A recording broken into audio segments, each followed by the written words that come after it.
Hello everyone, स्वागत है आप सभी का फिर से हमारे यूट्यूब चैनल CGPSC ABCD के अंदर। इस वीडियो के अंदर हम लेबर लॉ एक्ट के बारे में देखेंगे, जो कि है हमारा जो वीडियो लेक्चर नंबर 2 होगा। ठीक है, इससे पहले भी मैंने एक वीडियो लेक्चर जो है अपलोड कर दिया है, जिसमें मैंने 10 इंपॉर्टेंट MCQ के बारे में डिस्कशन किया था, जो कि श्रम कानून अधिनियम के संबंधित था। ठीक है, इस वीडियो के अंदर भी हम 10 अलग मोस्ट इम्पॉर्टेंट क्वेश्चंस को देखेंगे, जो कि बहुत ही ज़्यादा इंपॉर्टेंट होगा किसके लिए, तो CG लेबर इंस्पेक्टर एग्ज़ाम जो होने वाला है 2023 में, उसके दृष्टि से बहुत ही ज़्यादा इंपॉर्टेंट है। भविष्य में भी अगर इस चैप्टर से पूछा जाता है किसी भी एग्ज़ाम में, तो उसके दृष्टि से भी इंपॉर्टेंट रहेगा। ठीक है, चलिए हम बढ़ते हैं क्वेश्चन नंबर 1 की ओर। पहला प्रश्न है कि छत्तीसगढ़ औद्योगिक संबंध अधिनियम 1960 के अंतर्गत अनुसूचित उद्योग नहीं है। ठीक है, देखिए क्या है कि छत्तीसगढ़ औद्योगिक संबंध अधिनियम 1960 है, इसके अंदर बहुत तरह के जो अनुसूचित उद्योग हैं उनको यहाँ पे शामिल किया गया है। ठीक है, यहाँ पे हमारे पास 9 उद्योगों का नाम दिया गया है। इसमें से कौन कौन से ऐसे उद्योग हैं जो कि छत्तीसगढ़ औद्योगिक संबंध अधिनियम 1960 के अंतर्गत शामिल नहीं है, उन्हें सेलेक्ट करना है और हमको जो उचित विकल्प है, सही विकल्प है, उसका चयन करना है। ठीक है, तो चावल मिल, ठीक है, ये इस अधिनियम के अंतर्गत आता है। ठीक है, चावल मिल हो गया, चूना उद्योग हो गया, ठीक है, ये भी इसके अंतर्गत आता है। पेट्रोलियम उद्योग इसके अंतर्गत नहीं आता। मतलब अभी तक हमारा जो दूसरा कथन है ये सही है। नारियल उद्योग भी नहीं आता। ठीक है, 2, 4 रबर उद्योग भी आता है कि नहीं, आपको पता है, क्या आपने इसको पढ़ा है? ठीक है, तो हमको बताना है कि ये रबर उद्योग जो है आता है। ठीक है, तो हमारे पास कत्था उद्योग भी आता है। ठीक है, शैलाक या फिर चपड़ा उद्योग, वनस्पति घी उद्योग ये भी आता है, परंतु जो कपड़ा उद्योग है उसे शामिल नहीं किया गया है इस अधिनियम के अंतर्गत। मतलब अगर आप ध्यान से देखें तो 2, 4 और 9 ऐसे उद्योगों का नाम है जो कि छत्तीसगढ़ औद्योगिक संबंध अधिनियम 1960 के अंतर्गत सम्मिलित नहीं है। इस प्रकार हमारा जो सही आंसर होगा ऑप्शन नंबर ए, 2, 4 और 9। ठीक है, तो कुछ और भी उद्योगों का नाम भी याद रखिए, जैसे कि तेल मिल उद्योग। ठीक है, चावल मिल तो हमने देखा यहाँ पे, तो तेल मिल उद्योग हो गया। प्रिंटिंग प्रेस जो उद्योग होते हैं, ठीक है, प्रिंटिंग प्रेस उद्योग हो गया। इसके बाद एस्बेस्टास सीमेंट उद्योग हो गया। फ्लोर मिल, जो आटा चक्की वाला जो उद्योग होता है, ठीक है, फ्लोर मिल। फिर बिस्किट कन्फेक्शनरी वगैरह हो गया। ठीक है, बिस्किट उद्योग भी आप इसके अंदर शामिल कर सकते हैं। ठीक है, इसके अलावा जो जिलेटिन इंडस्ट्रीज होते हैं या फिर जो फर्टिलाइजर्स होते हैं, ठीक है, जो खाद वगैरह बनाए जाते हैं, फर्टिलाइजर्स, ये उद्योग भी इसके अंतर्गत शामिल किए जाते हैं। फर्टिलाइजर्स के अंतर्गत 3 तरह के फर्टिलाइजर्स आते हैं, इनऑर्गेनिक, ठीक है, दूसरा हो जाएगा ऑर्गेनिक, और तीसरा मिक्स्ड वाला होगा। ठीक है, मिक्स्ड फर्टिलाइजर्स, इन 3 तरह के फर्टिलाइजर्स को यहाँ पे शामिल किया जाता है। तो ये सारे जितने भी उद्योग हैं, इन सब का नाम आपको याद रखना है, ये ऐसे क्वेश्चन आपसे पूछा जा सकता है। ठीक है, चलिए दूसरा प्रश्न देखते हैं। दूसरा प्रश्न है कि प्रसूति हित लाभ अधिनियम 1961 के अंतर्गत महिला श्रमिकों को प्रसूति काल में क्या प्रावधान है? ठीक है, ये बहुत ज़्यादा इंपॉर्टेंट क्वेश्चन है। ठीक है, आपको यहाँ से याद रखना है, क्योंकि एग्जाम में यहाँ से आपसे पूछा जा सकता है। ठीक है, कि ये जो प्रसूति हित लाभ अधिनियम उन महिलाओं के लिए होता है जो कि प्रेग्नेंट होती हैं। ठीक है, तो ऐसे महिला श्रमिक जो कि प्रेग्नेंट हैं, उनके लिए भी कुछ प्रावधान इस अधिनियम के तहत किया गया है। ठीक है, तो उस काल में अर्थात प्रसूति काल में उनके लिए क्या क्या सुविधाएं दी गई है, ये हमको बताना है। तो ये 4 ऑप्शन में से कौन सा सही है आपको बताना है वीडियो को पॉज करके। इसका जो सही आंसर है ऑप्शन नंबर सी, प्रसूति काल में प्रसूति हित लाभ अधिनियम 1961 के तहत जो महिला श्रमिक होंगे उनको 12 सप्ताह का संवैतनिक अवकाश होगा। ठीक है, 12 हफ्ते के लिए, मतलब ये लगभग 3 महीना हो गया। ठीक है, 3 महीने के लिए कह लीजिए, या फिर 12 सप्ताह के लिए उनको संवैतनिक मतलब वेतन के साथ अवकाश दिया जाएगा। साथ ही साथ 2500 रुपये का चिकित्सा बोनस भी दिया जाएगा। याद रखिएगा, ये बहुत इंपॉर्टेंट क्वेश्चन है। इस प्रकार आंसर इसका सी होगा। ठीक है, चलिए तीसरा प्रश्न। तीसरा प्रश्न है कि छत्तीसगढ़ में बाल श्रमिकों का नियोजन किस अधिनियम के तहत पूर्णतः निषेध है? ठीक है, हमको ये बताना है कि कौन सा अधिनियम है जिसके तहत जो बाल श्रमिक हैं उनका जो नियोजन होता है या फिर उनके काम पर रखना जो है पूर्णतः बैन किया गया है। कारखाना अधिनियम 1948, मोटर यातायात श्रमिक अधिनियम 1961, बीड़ी सिगार कामगार या फिर नियोजन की शर्तें अधिनियम 1966 और छत्तीसगढ़ दुकान स्थापना अधिनियम 1958। देखिए, पहली बात तो ये सभी के सभी अधिनियम बिल्कुल सही हैं, ठीक है, मतलब जो वर्ष है ये सब के सब सही दिया गया है। तो मैंने इसलिए सबको इंक्लूड किया ताकि आपको ये अधिनियम का पारित होने का जो वर्ष है वो भी साथ साथ आपको याद रहे, ठीक है। तो मैं कोशिश करता हूँ कि जितने भी वीडियोस हैं, जितने भी क्वेश्चंस हैं, उन क्वेश्चंस के माध्यम से ज़्यादा फैक्ट्स आपको इंक्लूड करके दूँ एक्सप्लेनेशन के माध्यम से, इसलिए मेरा वीडियो जो है लेंदी हो जाता है, ठीक है। तो इसका देखिए, क्योंकि कोई सा भी अधिनियम इसको अवश्य ही नज़र में रख के बनाया जाता है, ध्यान में रख के बनाया जाता है कि उसमें किसी भी तरह के बाल श्रमिकों का नियोजन नहीं किया जाएगा।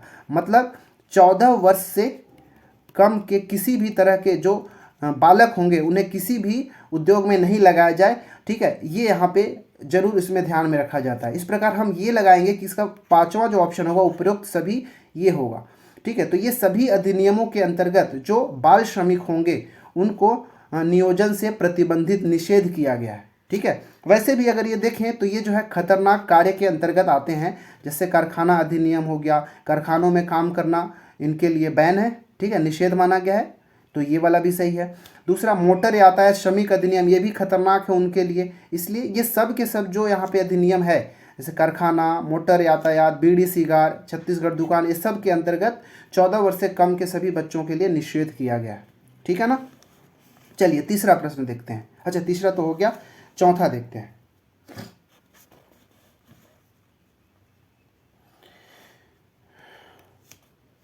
चौथा प्रश्न है कि बंधिक श्रमिकों के पुनर्वास के लिए प्रतिबंधक श्रमिक कितने रुपए प्रदान किए जाते हैं। ये भी इंपॉर्टेंट क्वेश्चन है, ठीक है, कि जैसे बंधुआ मजदूर वगैरह होते हैं ना, उन सबको तो अभी बंद कर दिया गया है कि अब कोई भी किसी से ज़बरदस्ती ये कार्य नहीं कराया जा सकता या बंधित श्रम नहीं कराया जा सकता, बंधुआ मजदूरों की तरह काम नहीं कराया जा सकता, इसको बैन कर दिया गया है।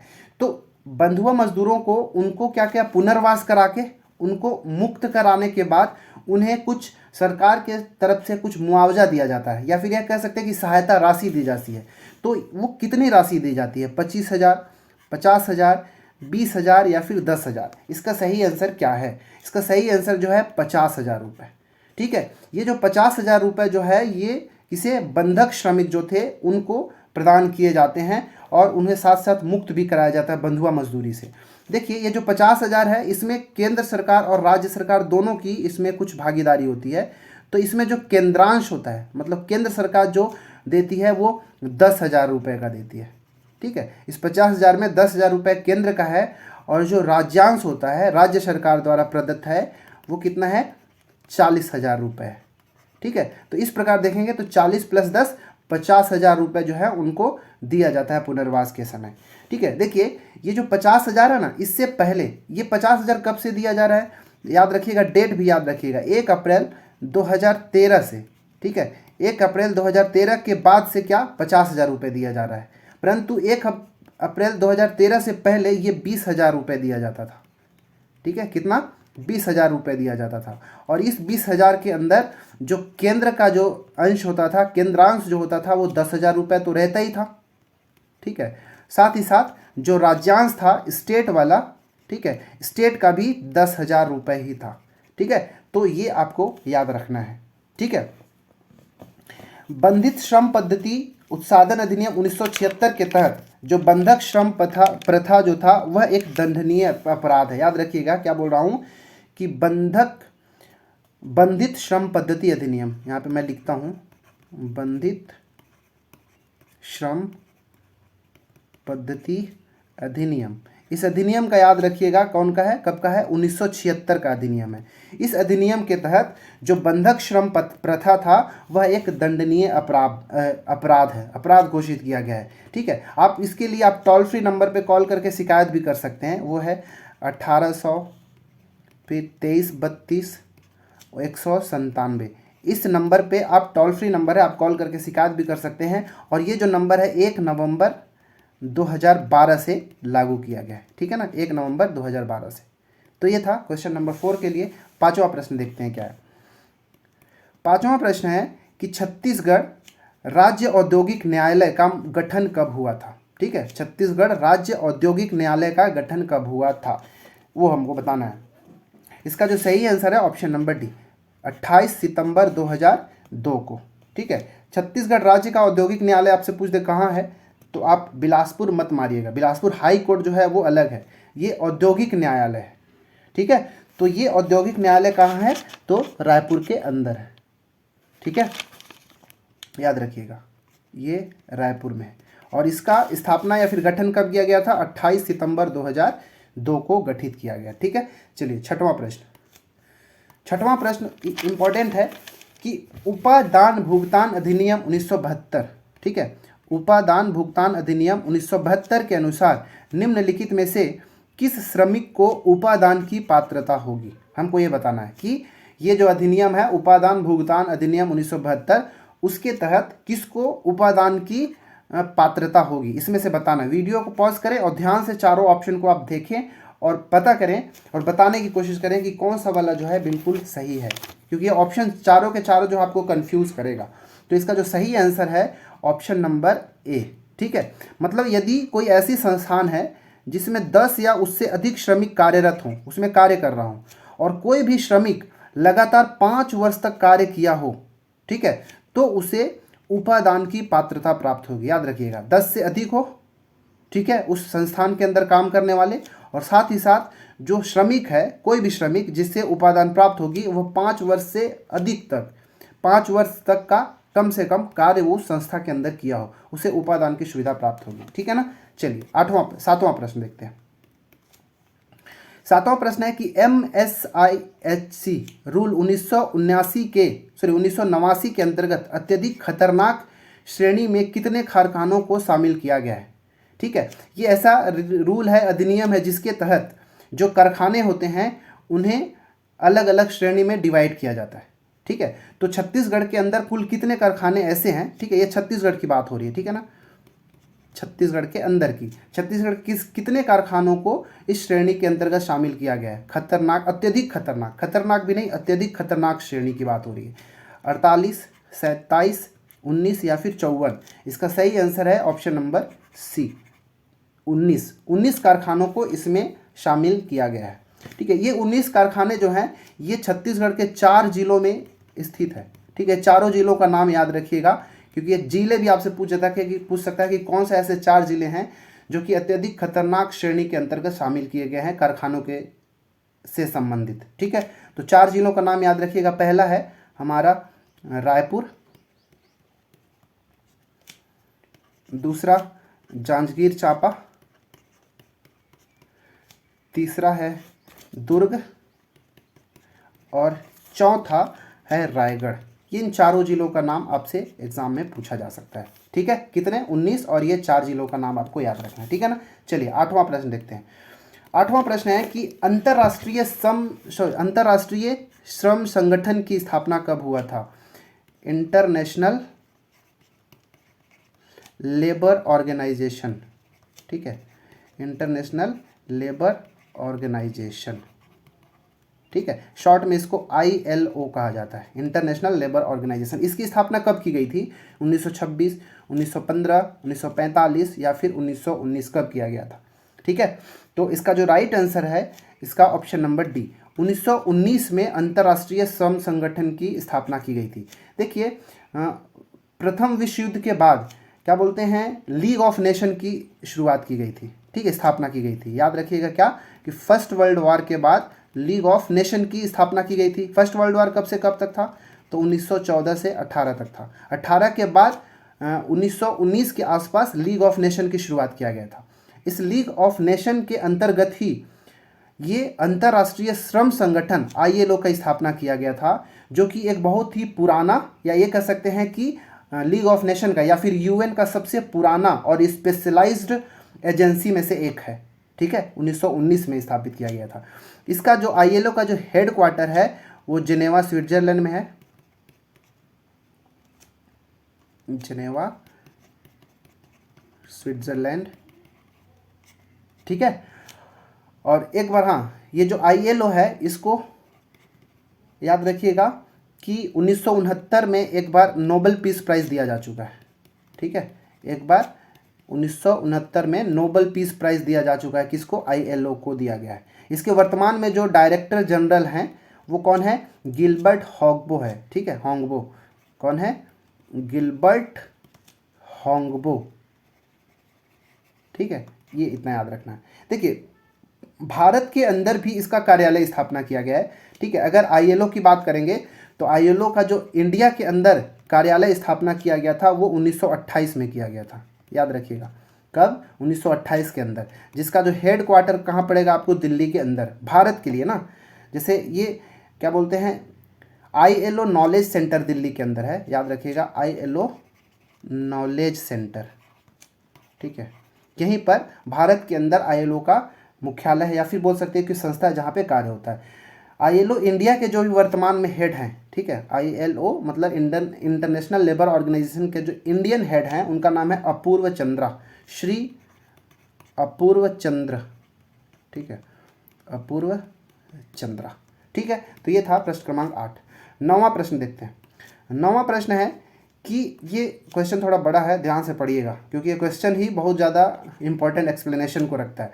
दुकानों, वाणिज्य स्थापनाओं, निवास युक्त होटलों, उपहार गृहों, भोजन गृहों, नाट्यशालाओं, सार्वजनिक आमोद या मनोरंजन के अन्य स्थानों तथा अन्य स्थापनाओं में कार्य और सेवा नियोजन के प्रतिबंधों के विनियमन के लिए व्यवस्था करने हेतु कौन सा नियम प्रावधानित है? मतलब ऐसा कौन सा नियम है जो इन सभी के स्थापना के लिए प्रावधान करता है, उस नियम को फॉलो करना पड़ता है। कौन सा नियम लागू किया गया था? छत्तीसगढ़ दुकान एवं स्थापना अधिनियम 1958, व्यवसाय संघ अधिनियम 1926, या फिर छत्तीसगढ़ औद्योगिक नियोजन अधिनियम 1961, या फिर कारखाना अधिनियम 1948। ये सारे के सारे अधिनियम सही है, परंतु इन सभी के स्थापनाओं के लिए जो हमारा पहला अधिनियम है छत्तीसगढ़ दुकान एवं स्थापना अधिनियम 1958, इस अधिनियम के अंतर्गत इन सबको स्थापना करने का प्रावधान दिया गया है। ठीक है, तो इसका आंसर ऑप्शन नंबर ए है। ठीक है, चलिए 10वां प्रश्न। 10वां प्रश्न है कि सूची 1 को सूची 2 से सुमेलित करें और फिर यहाँ पे जो उचित विकल्प है उसका चयन करना है। ठीक है, अब यहाँ पे लेफ्ट साइड में अधिनियम का नाम दिया है और राइट साइड में वो कब पारित हुआ है, ठीक है, या फिर लागू हुआ है, उसका वर्ष को हमको यहाँ पे सुमेलित करना है। ठीक है, मोटर परिवहन कर्मकार अधिनियम कब का है? तो ये 1961 का ही है, तो ये वाला सुमेलित है। ठीक है, मोटर परिवहन कर्मकार अधिनियम 1961 का है। सिनेमा गृह कर्मकार नियोजन अधिनियम 1981 का ही है। ठीक है, ये भी सुमेलित है।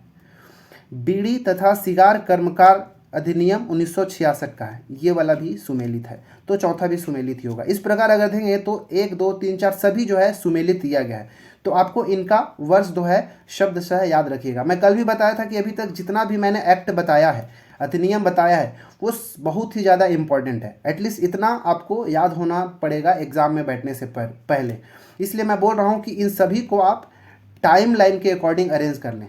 ठीक है, इसके बाद उनको याद करने की कोशिश करें। इसका सही आंसर हो जाएगा ऑप्शन नंबर 1, 1 का ए, 2 का बी, 3 का सी और 4 का डी। ये हमारा आंसर होगा। इस प्रकार इस दूसरे वीडियो के अंदर भी हमने लेबर लॉ एक्ट से संबंधित 10 महत्वपूर्ण क्वेश्चन का अध्ययन किया, एनालिसिस किया। आप कमेंट में बताएं कि आपको कैसा लगा, क्वेश्चन का लेवल क्या है। बहुत ही अच्छा, मुझे तो क्वेश्चंस बहुत अच्छे लग रहे हैं, क्योंकि क्वेश्चन ऐसा नहीं होना चाहिए आसानी कि आप देखो और तुरंत टिक मारो। थोड़ा क्वेश्चन ऐसा होना है जिसमें आपको जब उसको पढ़ें उसके सारे ऑप्शंस को जानने की कोशिश करें, तो कुछ हमको वहाँ से जानने को मिला। ठीक है, इस प्रकार आज का इस वीडियो के अंदर हमने 10 क्वेश्चन को देखा।